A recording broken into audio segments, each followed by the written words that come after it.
মনোরম চোখ রাঙানো দৃষ্টি যদি আপনি আপনাকে আসতে হবে কাতারে আসার পরে আপনি দৃষ্টিভঙ্গি এমন চেঞ্জ হবে যে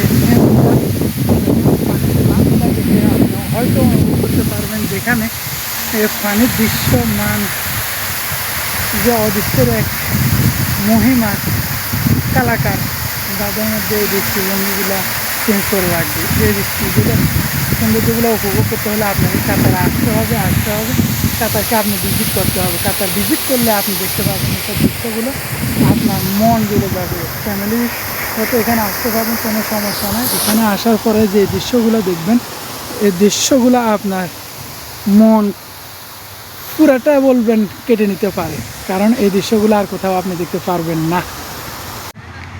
এই দৃশ্যগুলা আপনাকে অনুভূতি করবে, আপনাকে ভালোবাসবে, ভালোবাসা দেবে। এই যে সুন্দর সুন্দর এই হাঁসগুলা দেখছেন, একমাত্র এখানে আসবেন আপনি দেখতে পারবেন। এখানে এসে আপনি নিজের ফ্যামিলি নিয়ে সব কিছু নিয়ে ঘোরাফেরা এতটুকু ফিল করবেন না যে আপনি কোথাও একাকী আছেন।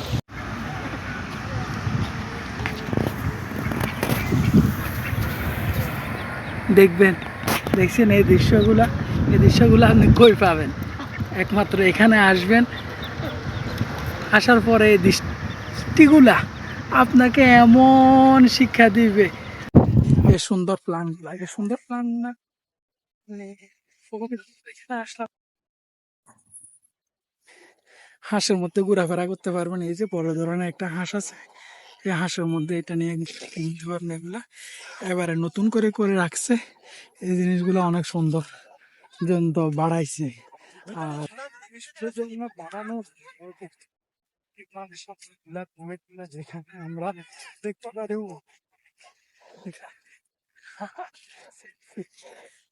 যেখানে আমরা দেখতে পারি, সুন্দর একটা গেটও এখানে বানিয়ে দিয়ে রাখছে।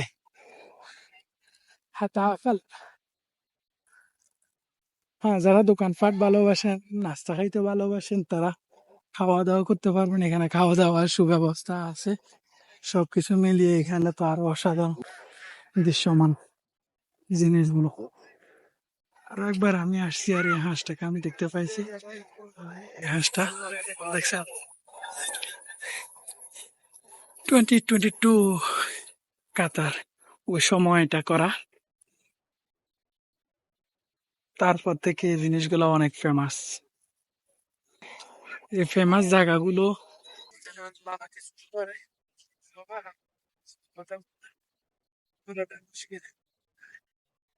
যারা প্রেমিকা আছে তারাও জুড়ে বেঁধে আসতে পারবে, যারা ফ্যামিলি আছে এবং বাচ্চাদেরকে দেখাতে পারবেন এই জিনিস। তো এর সাথে সাথে ভালো থাকবেন, সুস্থ থাকবেন। খুদা হাফেজ। আগমন কাতারবাসী।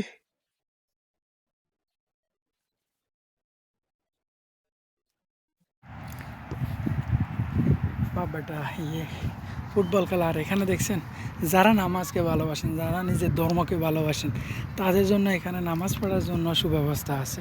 মসজিদ আছে এখানে, ঘোরাফেরার পাশাপাশি আপনার ব্যায়ামের পাশাপাশি আপনার শরীর চর্চার পাশাপাশি সব কিছু মিলিয়ে এখানে নামাজও আদায় করতে পারবেন। কাতারের এত সুন্দর ভিউ ছাড়লে নাকি ফর ইউ। ভালো থাকবেন, সুস্থ থাকবেন, সবার প্রতি দোয়া ও কামনা রইল। খোদা হাফেজ, বাই বাই।